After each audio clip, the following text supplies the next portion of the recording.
ब्रह्मकमळ हे फुलझाड आणि ही वनस्पती दिव्य मानली जाते.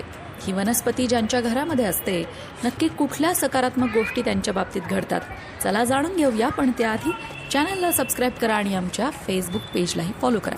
मंडळी, आपण ज्योतिषशास्त्रानुसार, वास्तुशास्त्रानुसार, धार्मिक दृष्टिकोनातून, पौराणिक दृष्टिकोनातून, वैज्ञानिक दृष्टिकोनातून आणि आरोग्याच्या दृष्टीने सुद्धा ब्रह्मकमळाचे लाभ जाणून घेणार आहोत. सगळ्यात आधी बघूया ज्योतिषशास्त्र काय सांगतं.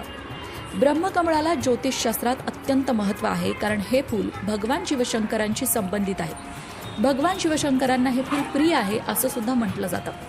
या फुलाच्या प्रभावामुळे किंवा या वनस्पतीच्या प्रभावामुळे जीवनात सकारात्मक बदल होऊ शकतात. ब्रह्मकमळाचं फूल भगवान शिवशंकरांना अर्पण केलं असता भगवान शिवशंकरांची कृपा होते.